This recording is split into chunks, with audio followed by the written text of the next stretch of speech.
everybody. Welcome to the Tournament Center. I'm Brian David Marshall, coming to you from the 2008 Magic the Gathering World Championships. I'm here with Paul Cheon.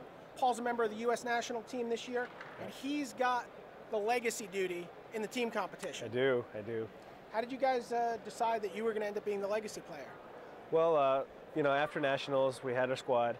Mike Jacobs been playing standard and destroying standard the whole time, so we're like, okay, Mike's going to play standard. That was pretty easy. Pretty obvious. And I have never really played with old cards too often, so I thought, hey, maybe Sam should play the old deck. And you have a bit of an extended resume, too. Yeah, I've done okay in extended in the past, so I was like, I'll probably play extended, Sam plays legacy. And, we were testing. A couple days ago, I go up to Sam, I'm like, hey, do you have a sweet legacy deck? And he goes, oh, no, I actually haven't tested at all, and I think I'm going to play Merfolk. And I'm just thinking, Merfolk for legacy, is that even a deck? So, we determined that, that was not really a deck, and if any one of us is going to go into a format cold, like I actually played Legacy last year for Worlds and for the GP, I decided, maybe I'll just take over the Legacy deck. So we gave Sam Black the duty of playing Elves, and I decided I was going to go try and find a Legacy deck.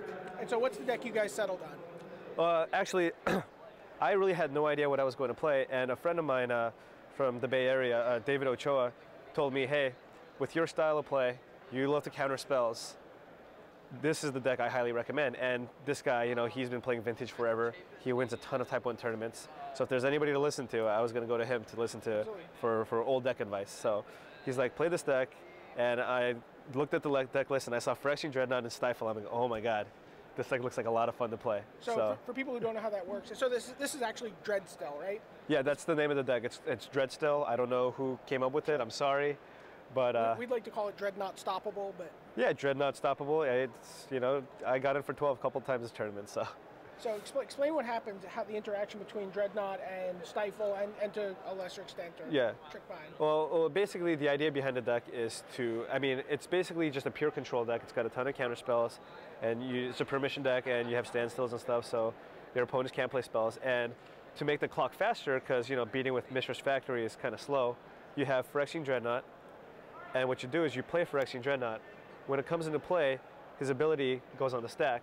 So and the ability is to sacrifice any number of creatures with total power of 12 or more. So basically, usually you have to sack itself. But what you do is you play it, trigger goes on the stack, then you can either cast Stifle, you can stifle the ability, or you can Trickbind the ability. And Stifle and Trickbind are also still good in this format because Storm is a real deck. And to play 6 Stifle effects is already really good.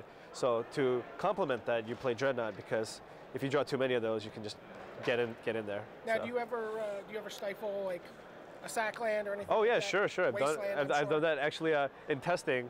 I was on the play. I was playing against Blue Green Threshold, and he sacked a land. I was on the play. I played a land. He sacked the land. I stifled the land trigger. He force of willed it. Then I dazed it, returning the land to my hand, and he was just dead from there. So yeah, Stifle is just.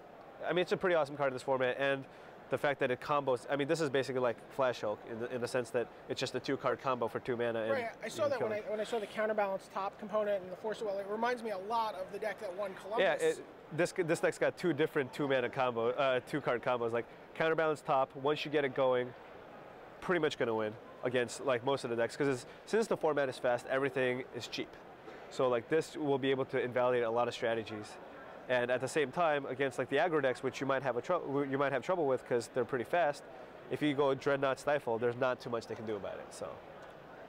Yeah. And then how has Standstill been for you? Is that a card you've played with before? Oh no, I've never actually played with Standstill before, and it's been amazing. Oh my God, it is just the most fun card to play with. The fact that you're playing with Mishra's Factories and Wastelands.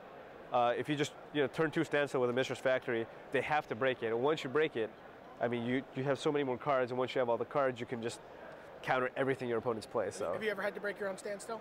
No, I have not. Although there was. Still advised. Yeah, no, it's probably a bad idea. I actually had a funny situation once where I had a Standstill in play, and I attacked with a Mishra's Factory. So my opponent Diabolic Edicts me. So I go, okay, Standstill trigger goes on the stack. He goes, okay, I'll Stifle it. I'm like, all right, Standstill trigger goes on the stack again, sack it, draw 3 cards. And this made him tapped out. So I dazed the Diabolic Edict because he used the mana to Stifle to try to kill my Mishra's Factory. So that was pretty fun.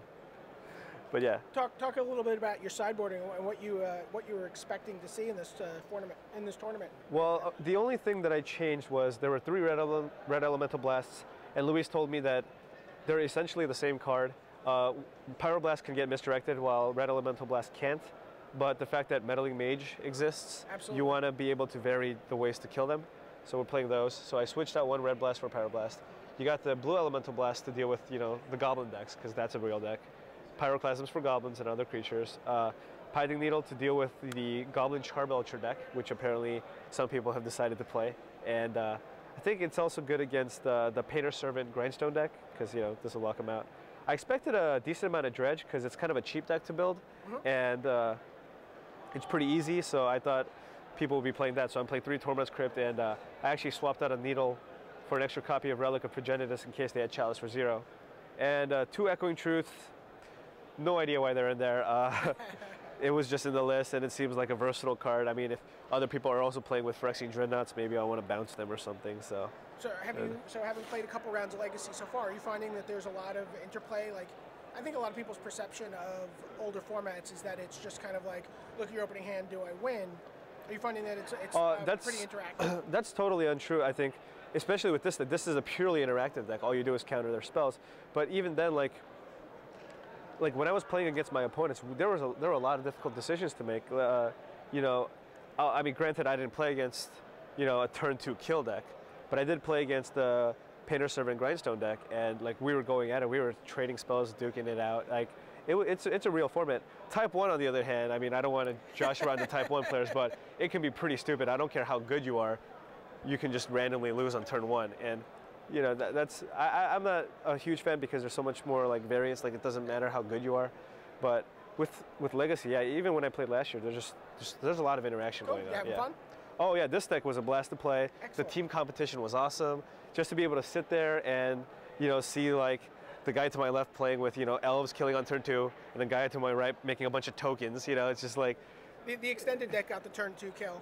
Yeah, for sure. You got the interactive deck. Yeah. Well, continued good luck in the team tournament. Thank you very much. In the main event. Yeah. And maybe we'll get a chance to see this deck on Sunday. Who Oh, knows? for sure. Yeah, I don't plan on losing with this deck. This deck's played out really insanely well. Great. So for Paul Cheon, this is Brian David Marshall signing off from the Tournament Center.